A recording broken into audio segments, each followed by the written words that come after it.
Olá amigos, sejam bem-vindos a mais um vídeo do meu canal, eu sou o Lucas Knaip e vamos fazer a análise da sétima rodada do Brasileirão. Agora logo após, ao fim da rodada, então vamos fazer um resumo bem basicão aqui do que aconteceu nessa sétima rodada, os 10 jogos que aconteceram. O Internacional conseguiu ampliar sua vantagem mesmo não tendo vencido. O Palmeiras é o único invicto, mas basicamente não vale nada. A torcida, mesmo sem perder, está muito irritada com a saída do Luxemburgo. A gente vê um Vasco que alternou, começou bem, mas agora já está começando a cair um pouco a ilusão. Um Flamengo que voltou a jogar bem, mas ainda sofre com a defesa. Um Atlético Mineiro que fez 3-0, mas assim, foi um jogo mais duro do que o placar fez parecer. E também teve polêmicas e polêmicas com o VAR. Resumindo, também temos demissão de técnico, como um costume de toda rodada no Brasil. Resumindo, muita coisa aconteceu e é coisa aqui pra gente falar neste vídeo. O primeiro jogo foi Ceará e Fortaleza, né? Aquela batalha entre times do Nordeste que brigam mais no meio da tabela, e a vitória foi pro Ceará, né? Eu estava confiante que o Fortaleza iria vencer, né? Eu faço umas apostinhas no SofaScore ali, e eu achei que o Fortaleza era um pouco melhor pela tática, mas quem deu no tático foi o Guto Ferreira, né? O Ceará foi melhor no jogo, conseguiu ter mais o controle e atacou nos momentos certos, né? Foi taticamente superior e acabando fazendo um belo gol para vencer o jogo por 1-0. O Ceará faz campanha interessante até agora, está na oitava posição, se não me falha a memória. Enquanto o Fortaleza também não faz campanha ruim, mas perde alguns jogos aí que seria interessante vencer se quiser lutar um pouco mais à frente na tabela, né? A campanha do Fortaleza no passado já foi boa, até agora está um pouquinho inferior. O Fluminense pegou o Atlético Goianiense, um jogo assim. O Fluminense começa bem, marca o gol, mas tem um expulso muito rápido e passa o tempo todo na defesa. A sorte do Fluminense, e eu falo com sorte mesmo, é que o Wagner Mancini não sabe organizar ataque. É basicamente assim, é inacreditável isso. Os times do Wagner Mancini não sabem atacar. E num gol, num lance lá, assim, bem assim, aleatório, eles conseguem fazer um gol que não foi nada super organizado. O fato é que não tem organização nenhuma, mesmo com superioridade numérica. Isso conta muito, por mais que o time do Atlético Goianiense não seja grandes coisas. O fato é que ele não sabe organizar ataque. Aquele jogo contra o Flamengo foi muito também de momentos individuais dos jogadores, né, que tiveram um certo momento de qualidade individual e fizeram bons gols fora da área. Mas nada que são coisas extremamente organizadas, super bem pensadas taticamente. O ataque do Goianiense não tem nada disso. Eu acho que esse é o principal defeito do Mancini. Ele até faz uma leitura interessante dos rivais, mas convenhamos, se você não sabe organizar seu time para atacar, você perde metade da função, porque no futebol você tem que fazer gols, né? E o Atlético Goianiense deixa muito a desejar nesse quesito, mas consegue arrancar um ponto contra um oponente que é complicado. Tivemos um jogo assim, o Corinthians enfrentando o Goiás, muitas dificuldades, o Goiás em um novo trabalho. Eu acho que assim, o torcida do Goiás pode ficar um pouco satisfeita, mas vamos lembrar, né? O Thiago Largue acabou de começar e tá fazendo coisas até interessantes, né? O Goiás sempre foi um time que teve mais repulso à bola, agora tá tentando ser um time mais de posse. O Thiago Nunes também tenta ser ofensivo algumas vezes, mas ele às vezes opta por ser pragmático. Uma vitória que cai do céu nos últimos momentos. O Goiás no segundo tempo estava sendo superior, conseguiu fazer o gol de empate, mas no final é um time que tem suas fragilidades, acabou levando o gol da derrota, né? Até agora o Goiás é o último colocado, tem jogos a menos, mas é um começo de campeonato um pouco decepcionante para o time de Goiânia. Agora, o Corinthians teve mais uma partida muito complicada, por elenco que tem e por treinador e toda a expectativa que foi gerada, ainda um futebol extremamente abaixo, mas é uma vitória que tira eles um pouco do sufoco da zona de rebaixamento, que estava em 16º no início da rodada. Botafogo e Curitiba. O Botafogo tem uma síndrome com o VAR, acabou tendo um gol anulado, para mim anulado corretamente, e agora acabou que ainda falta um pouco da criatividade ofensiva, né? O time contra-ataca bem, se defende razoavelmente bem, mas quando tem a bola no pé ainda não é um time muito bem preparado, né? O Paulo Tuori tem que consertar isso, né? Ele preparou o time para jogar no contra-ataque, enquanto o Coritiba fez um jogo bem abaixo da média, né, abaixo da crítica, e acabou mais um empate. O Botafogo só ganhou um jogo até agora, né, foi contra o Atlético Mineiro, que é bem surpreendente, mas acabou perdendo alguns jogos, tipo contra o Flamengo, estava com a vitória na mão, mas acabaram tendo aquela mão dentro da área, dando um pênalti para o Flamengo no final. Mas eles vêm empatando muito, não estão perdendo, perderam apenas um jogo, mas esses empates vêm comprometendo bastante essa campanha do Botafogo. O fato é que eles precisam vencer. Como eu disse, empate não leva muito longe. Tivemos também o Coritiba pelo lado do Coritiba. O empate é bom, né? Você evita de ficar com 0 pontos, porque para um time como o Coritiba qualquer ponto vale ouro, né? É um time que luta contra o rebaixamento e precisa de cada ponto possível. Atlético Paranaense e Red Bull Bragantino, batalha de dois times que demitiram seus técnicos recentemente, né? O Felipe Conceição pelo Red Bull Bragantino foi demitido, o Dorival Júnior foi demitido também pelo lado do Atlético Paranaense. E o um jogo assim, bem o que se esperava, né? Dois times em começo de trabalho, muitas falhas e acabaram no 1-1, né? O Red Bull Bragantino, acho que se não me engano, abriu o placar e o Atlético Paranaense acabou empatando, né? A defesa do Red Bull Bragantino continua fraca, precisa de muita evolução. Foi uma partida melhor para quem tomou 10 gols nas primeiras 6 rodadas, mas o Atlético Paranaense, depois daquelas 2 vitórias, até agora não se encontrou, né? São 5 jogos seguidos sem vencer, são dois times ainda que precisam de seus ajustes e é esperado que eles tenham alguns problemas agora que é o começo de trabalho de seus novos treinadores. Tivemos também o Bahia e Flamengo, né, que é o jogo da rodada, né, o 5-3. Olha, o Bahia entregou alguns golzinhos, o goleiro também ajudou, e assim, só que o Flamengo tem que se elogiar. O Flamengo jogou bem, o Everton Ribeiro fez golaço, o coletivo do Flamengo finalmente apareceu, a gente viu uma partida muito boa. O terceiro gol do Flamengo é uma obra de arte, muito troca de passes, uma coisa linda, assim, me lembrou até futebol europeu, foi uma coisa muito bonita, e é evento também que o torcedor do Flamengo não vai sentir saudade do Rafinha, porque sabidamente o Isla era um lateral melhor que o Rafinha, né, porque os ambos estiveram na Europa, só que o Isla foi titular do seu time, né, e olha que era a Juventus, né, não estamos falando de um time muito inferior ao Bayern, foi a Juventus que foi finalista de Champions League com o Antônio Conte, e quando você está com o Antônio Conte, você precisa de um lateral muito exigido, tanto na defesa e no ataque. E ele colabora muito nos dois. E ele foi muito bem. Já é o líder de assistências do Flamengo nessa temporada. Podia ter até mais se o Gabigol não perdesse alguns gols. O fato é que mostra que o Flamengo não tem tanta dependência assim de Bruno Henrique e Gabigol. Tem um elenco bom, tem bons reservas. O Pedro fez outra boa partida, aproveitou bem as falhas dos adversários. Mas, entretanto, o Flamengo tem falhas defensivas. Tomaram 3 gols do Bahia. Isso é muita coisa. Isso não dá pra deixar de falar. E o Bahia não é um time que ofensivamente vinha encantando nesse campeonato. Então, assim, se você pegar um ataque mais eficiente, mais organizadinho, tipo um Internacional, pega ali talvez um São Paulo, né? Por mais que o São Paulo perca o gás no meio do jogo, pode ser que tenha mais problemas. Por isso eu acho assim que o Flamengo ainda tem que evoluir muito essa defesa se quiser ter mais competitividade. Mas fica claro também o salto de qualidade que o Isla deu ao time e que o time parece estar caminhando. O Torrente pelo menos começa a ganhar um pouco de fôlego. Do outro lado, o Bahia acaba perdendo, não está em boa fase e o técnico Roger Machado foi demitido. Tem um vídeo aqui curtinho que eu fiz ontem aqui no meu canal. Tivemos também Santos e Vasco, né? O Santos está meio irritado com o VAR, né? Eu acho assim, uma dica pro Marinho, não fica provocando não, né? Eu acho que fica provocando o VAR e depois o VAR vai lá. Pra mim, não foram chamadas erradas. O VAR acertou nas duas. Foi pênalti lá, o cara tava igual um crente na igreja e deu a mão na bola no segundo lance do segundo gol. Ou no primeiro lance lá, o cara deu uma esticada de perna pra trás que deu 5 condições pro Felipe Bastos.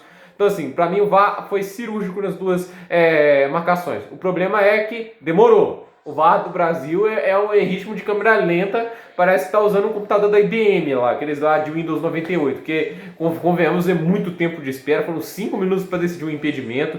Sei que é complicado, mas são coisas que na Premier League os caras fazem em 30 segundos. Isso daí tá um pouco errado, né? Então, eu acho assim que o VAR demorou bastante, mas não dá para criticar o fato assim, a efetividade do VAR. Sobre o jogo. O Santos, na minha opinião, foi melhor. O Santos foi mais organizado. Eu que fiz críticas ao Cuca, de um cara que seria mais defensivo, ele tá mais corajoso, né? Eu tenho que tirar meu chapéu ao Cuca, né? Porque se eu erro alguma coisa aqui no canal, eu tenho que dar o braço a torcer. O Cuca foi bem no jogo, né? Colocou o time mais pra frente, conseguiu analisar algumas fraquezas do Vasco. O Marinho está jogando muito, mas muito mesmo. O Soteldo também faz uma grande partida. O Cuca percebe que a grande qualidade do seu time está na frente, não atrás, e coloca o time mais ofensivo e tem feito um trabalho interessante. O Santos tem sido um time perigoso no ataque, só que na defesa ainda tem suas falhas. E foi a falha no primeiro gol e no segundo gol dando um pênalti.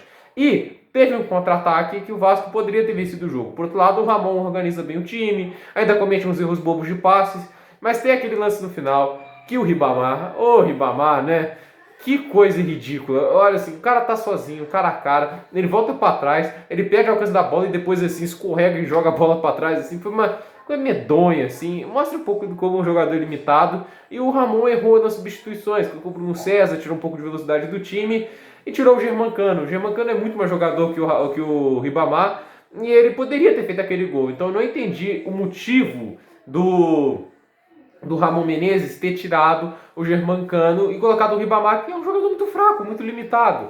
E mais uma vez comprovado, ele poderia ter dado a vitória ao Vasco, poderia ter feito o que fez no jogo, que se não me engano foi contra quem? O Atlético Paranaense ou o Bahia, né? Aquele 3-0 do Vasco. O fato é que o Vasco meteu um 3-0, e Ribamar entrou no segundo tempo e foi lá que ele meteu o gol. Então, assim, eu acho que falta um pouco de inteligência ao Ribamar, assim, bastante, né?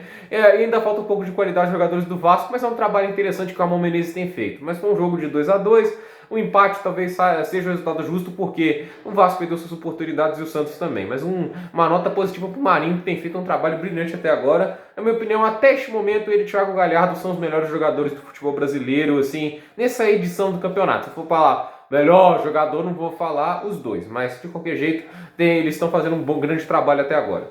Palmeiras e Internacional é um jogo símbolo, né? O Internacional jogou com o time reserva, misto, o Thiago Galhardo veio do banco. Perdão, né? Acontece, né? Não vou cortar o vídeo. Agora sim, o time do Internacional veio reserva e o Palmeiras foi dar a primeira finalização no jogo aos 40 do segundo tempo.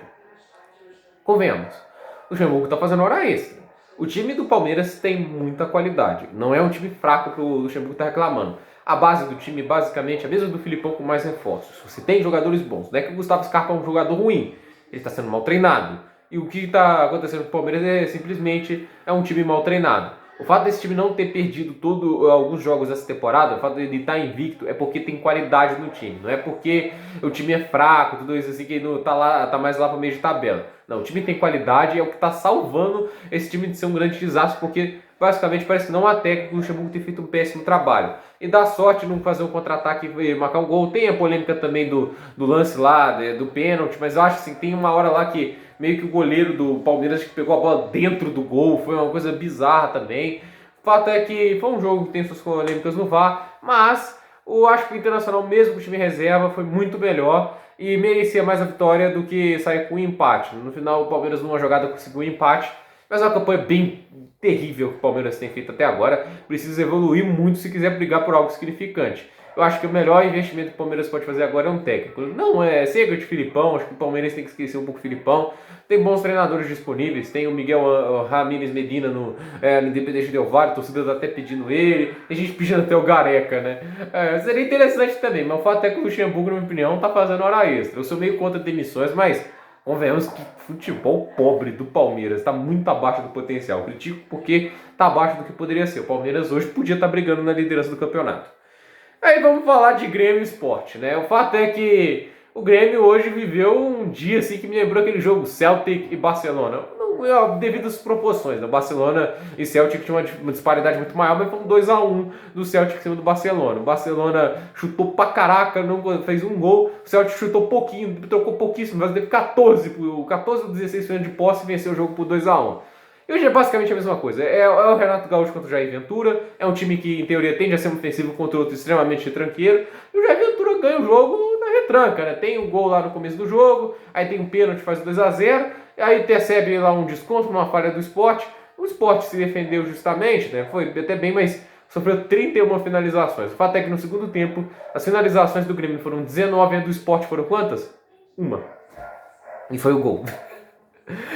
Meu amigo, assim, eu sinceramente, eu posso fazer críticas ao Ventura hoje, né? Primeiro até porque ele ganhou o jogo, mas dá pra fazer críticas ao Grêmio, né? Porque você fazer 19 finalizações para marcar um gol mostra a total inépcia desse ataque, porque o Grêmio até agora, como eu sempre estou falando nos últimos vídeos, tem se mostrado um ataque ineficiente, não marca gols.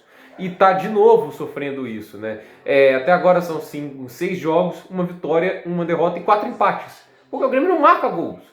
É um ataque fraco, assim, finaliza e não marca. Aí você contrata os caras lá, Thiago Neves, Diego Souza, que eu falei assim, gente. O Diego Souza faz até os golzinhos dele, Thiago Neves até agora eu não consegui entender porque veio, mas o Diego Souza também não tá fazendo gols constantemente. Você tinha a venda do Cebolinha para trazer bons jogadores, mais jovens, mais promissores, e o Grêmio não traz. E agora acaba nisso daí, o time não consegue marcar gols.